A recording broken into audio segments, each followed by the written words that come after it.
အားလုံးပဲမင်္ဂလာပါဒီဗီဒီယိုမှာ YSpace software တောင်းနေနဲ့ YSpace အကောင့်ဘယ်လိုဖွဲ့ရမလဲဆိုတာကျွန်တော်အလွယ်ကူဆုံးပြမှာဖြစ်တယ်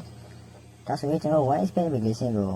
ဒီထောင်းရမှာဖြစ်တဲ့အတွက်ကျွန်တော် Chrome browser ထဲကိုရှင်းဝင်မယ်ဒီရှင်းပါလေးမှာ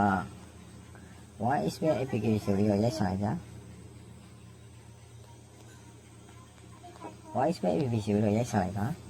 ပြီးတော့ပေါ်လေးနည်းနည်းဆွဲနေလိုက်ပါဒီ free YSpace free.com ဆိုတာကိုရှင်းဝင်မယ်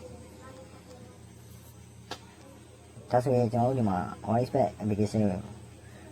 download လုပ်လို့ရပြီပေါ့နော်ဒီမှာ download လုပ်လိုက်ရပြီကြဒါဆိုရင်ကျွန်တော်မှာ download ဖြစ်တဲ့အတွက်ကျွန်တော်ပြထည့်လိုက်မယ် YSpace ကောက်ကိုဖွင့်မှာဆိုရင်ကျွန်တော်တို့ YSpace ကောက်ထဲတစ်ချက်ဝင်မယ်ဒီနေရာမှာခဏလေးတော့စောင့်ပေးမယ်ကျွန်တော်မှာ line ရတင်ကောက်ကြောင်းနည်းနည်းလေးတော့စောင့်ပေးရတယ်ဗျာဒီမှာကျွန်တော်တို့တွေ့ရမှာကကျွန်တော်တို့ login and register ကိုတွေ့ရမှာဖြစ်တယ်ကျွန်တော်တို့က account ဖွင့်မှာဖြစ်တဲ့အတွက်လက်ချစ်စားထိုင်လို့ချက်ဝင်မယ်ပြီးတော့ဒီပေါ်ကမိုးချိုးသွားပုတ်လေးနဲ့ work rate ရှင်းနေမယ်နေပြီးတော့ဒီပေါ်ကအပေါ်မှာကြာတော့မြန်မာဘာမီကိုယူပေးလိုက်ပါဒီ promo code ဆိုတာကကြာတော့ဒီ promo code မှာကြာတော့ဒီ KK ကိုရောက်ထည့်ပေးလိုက်ပါဗျဒီလိုထည့်ပြီးပြီဆိုရင်ဒီအောက်ကလေးထောက်ခွဲလေးမှာအမှန်လေးချက်ပေးလိုက်ပါ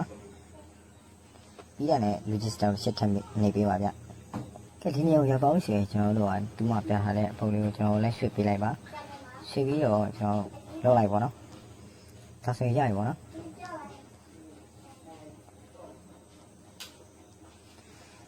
ကဲဒါဆိုရင်ကျွန်တော် WhatsApp account ကိုရသွားပြီပေါ့နော်ဒီ username နဲ့ password ကိုဘာသာတော့ကဒီချာလေးမှတ်ပေးထားရမှာဖြစ်တယ်ကျွန်တော်ကတော့စက်ဝဲရိုက်ထားလိုက်မယ်ပြီးရင်ဒီအောက်က next ဆိုတာကိုရှင်းသွားမယ်ဆက်သွားလိုက်ပါနော်ဒါဆိုရင်ကျွန်တော်ဒီမှာ WhatsApp အကောင့်တစ်ခုကအောင်မြင်တော့ဖလှည့်လိုက်ဖြစ်တယ်ဒီမဲ့ဒီကောက်ကဆော့လို့တော့ရတယ်ဗျာဆော့လို့ရတယ်ဒီမဲ့ရုပ်ကြီးခိုင်မာတဲ့အကောင့်တစ်ခုတော့မဟုတ်သေးဘူးပေါ့နော်ဒီလိုကရုပ်ကြီးခိုင်မာတဲ့အကောင့်တစ်ခုဆိုတာအတိအမှန်မပြုတ်သေးဘူးပေါ့နော်အဲ့ဒါကြောင့်မလို့ကျွန်တော်တို့က iPhone လေးကိုဖြည့်ဆွဲထားဖို့လိုမယ်ဗျာအဲ့ဒါကြောင့်မဒီမှာ menu ဆိုတာရှိတယ် menu ဆိုတဲ့ကောက်တစ်ချက်တွားပေးလိုက်မယ်တွားပြီးဆိုရင်ဒီပေါ်မှာ ID ဆိုတာ profile on my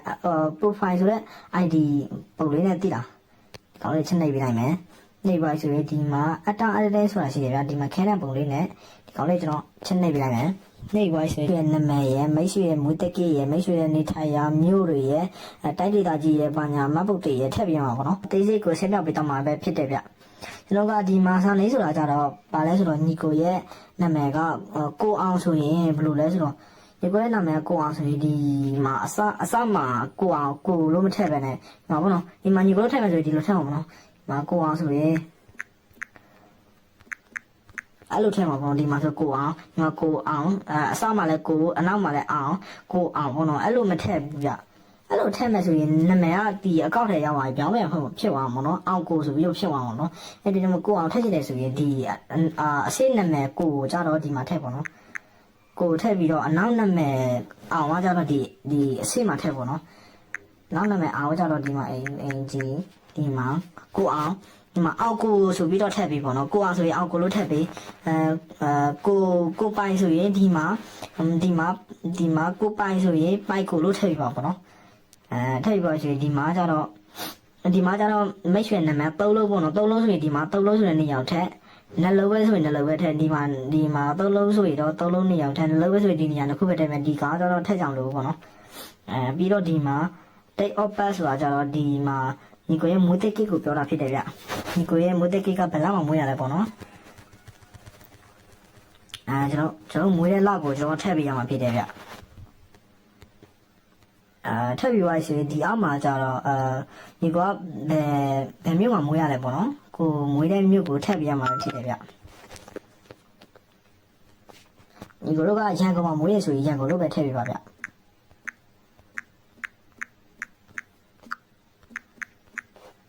ရန်ကုန်လို့ထည့်ပေးပါဆိုရင်ဒီမှာ region ကျတော့လဲဒီပေါ့နော်ရန်ကုန်မှာပဲဆိုရင်ရန်ကုန်လို့ပဲထည့်ပေးပါဗျဒီအောက်မှာပေါ့နော်ညီမရန်ကုန်ဆိုတာကျွန်တော်ချိန်ရွေးပေးလိုက်မယ်ရွေးပေးလိုက်ပေါ့ဒီမှာ city ဆိုတာကျတော့ဒီမြို့တော်ကိုမေးတာဖြစ်တဲ့အတွက်ကြောင့်မို့ရန်ကုန်ပဲဆိုရင်တို့ကရန်ကုန်လို့ပဲထည့်ပေးပါဗျဒီမှာရန်ကုန်ပေါ့နော်ရန်ကုန်လို့ထည့်ပေးပါ city တိုင်းရန်ကုန်ပဲ region တိုင်းရန်ကုန်ပဲပေါ့နော်ရန်ကုန်ကလမ်းကြတော့သူကလမ်းတရားမှာကျတော့လမ်းကိုမေးတာဖြစ်တယ်ဗျ လမ်းကြတော့ဘယ်လိုလဲဆိုတော့ညီကိုတို့ကအဆင်ပြေသလိုထည့်လိုက်လို့ရတယ်ဗျာရန်ကုန်လိုပဲထည့်ပေးလိုက်မယ်ဗျာနော်ရန်ကုန်လိုပဲထည့်လိုက်လို့ရတယ်ဗျာရန်ကုန်လိုပဲထည့်ပေးပါဆိုဒီအမှ document try ဆိုတာကြတော့ညီကိုကဒီကောက်ကိုဘာနဲ့ဖွင့်မှာလဲပေါ့နော်ဘာနဲ့ဖွင့်မှာဒီမှာကျတော့ driving license ဆိုတာကြတော့ကားမောင်းလိုက်ရှင်ပေါ့နော်ဒီမှာ NRC ဆိုတာကြတော့မှတ်ပုတ်တယ်ပေါ့နော်ဒီမှာမြန်မာ passport ဆိုတာကြတော့ဒီနိုင်ငံကူးလက်မှတ်ပေါ့နော်ဒီမှာညီကိုတို့ကဒီမြန်မာနိုင်ငံသူတွေကကြတော့မှတ်ပုတ်တွေကကြတော့ရှိကြတယ်ဗျအဲ့ဒီကြောင့်မလို့ကျွန်တော်တို့က NRC မှတ်ပုတ်တွေဆိုတဲ့အလဲအကောင်လေးချင်းနေလိုက်မယ်အဲ့ဒီပါဆိုဒီအောက်မှာကြတော့မှတ်ပုတ်တွေရဲ့အရှင်းနှစ်ပတ်ပေါ့နော်ဥမာရန်ကုန်ဆိုရင်စနစ်မီဆောင်ပေါ့နော်စနစ်ကိုထည့်ပြီးတော့ဒီမှာနောက်ပုတ်တွေအနောက်နှစ်ပါ6လုံးပေါ့နော်6လုံးထည့်ဒီမှာ6လုံးထည့်ပြရမှာဖြစ်တယ်6လုံးထည့်ပြီးတော့ဒီမှာနောက်ပုတ်တွေထုတ်ဝေတဲ့ရစ်ဆွဲပေါ့နော်ညီကိုရဲ့နောက်ပုတ်တွေကိုက2020ဘလောက်မှာ2021မှာထုတ်ဝေတာလားနေ့မှာထုတ်ဝေတာလားဒါမှ2018မှာထုတ်ဝေတာပေါ့နော်ဒီမှာကျွန်တော်ဥပမာနည်းပဲလုပ်ပြပေးလိုက်တာပေါ့နော်မိတ်ဆွေရဲ့မဟုတ်တွေထုတ်ဝေတဲ့ရေးဆွဲထပ်ပြီးပါဆိုရင်ဒီမှာကျတော့ဒီမဟုတ်တွေပေါ့နော်ဒီအောက်ဆုံးမှာပေါ့နော်အောက်ဆုံးမှာထည့်နေရမှန်းဟာကျတော့ဒီမဟုတ်တွေကိုသူကထုတ်ပေးတာလဲပေါ့နော်ဒီမြန်မာဆိုရကနေထုတ်ပေးတယ်ဆိုရင်တော့မြန်မာကာပါမင်းလို့ရိုက်ထည့်ပေးပါဗျ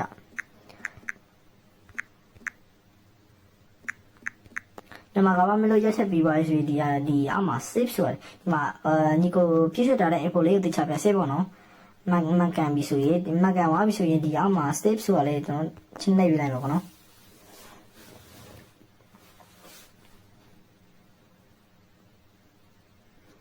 ဒီမှာ okay တော့ပေါ်ပါဆိုရင် save ပြီးပါပြီဗျာ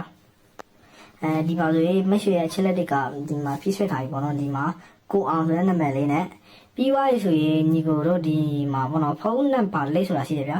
ဒီဖုန်းနံပါတ်ဆိုတဲ့ဖုန်းနံပါတ်လိပ်ဆိုတဲ့အကောင်လေးကျွန်တော်ချင်းနှိပ်လိုက်မယ်နှိပ်သွားဆိုရင်ဒီမြန်မာနိုင်ငံညီကိုမြန်မာနိုင်ငံမှာနေတာပေါ့နော်မြန်မာနိုင်ငံနေတယ်ပြည်တော်ကြောင့်မလို့ဒီမြန်မာကုတ်က95ဖြစ်တဲ့အတွက်ကြောင့်မလို့ဒီရှင်းမှာ95လို့ထည့်ပေးပြီးသွားပြီပေါ့နော်ထည့်ပြီးသွားပြီဆိုရင်ဒီမက်ရွှေရဲ့နံပါတ်က39နဲ့စတယ်ဆိုရင်39လုံးမြိုက်ထည့်ပဲနဲ့ရှင်းကနေပြီးတော့6လုံးနဲ့ခံပြီးရိုက်ထည့်ရမှာဖြစ်တယ်ဗျဥပမာဆိုရင်ဒီမက်ရွှေနံပါတ်က39ဆိုရင်39လုံးမထည့်ပဲနဲ့ရှင်းနေပြီးတော့6လုံးထည့်ပြီးတော့ဒီစာစစ်တီပေါ့နော်စာစစ်တီနံပါတ်ကိုထည့်ပေးရမှာဖြစ်တယ်ဗျထည့်ပါဆိုရင်ဒီအောက်မှာ lip ဆိုတာရှိတယ်ဗျကျွန်တော်တို့က lip ကိုနှိပ်လိုက်ရမှာဖြစ်တယ်ဗျlip ကိုနှိပ်လိုက်ပြီဆိုတာနဲ့မက်ရွှေရဲ့ဖုန်းနံပါတ်ကို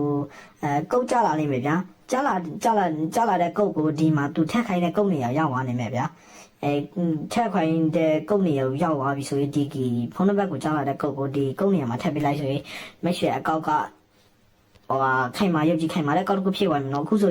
ရင်ဒီမှာကိုအောင်ပေါ့နော်ကိုအောင်ဆိုတဲ့အကောက်တစ်ခုရောက်သွားပြီဒီကိုတို့က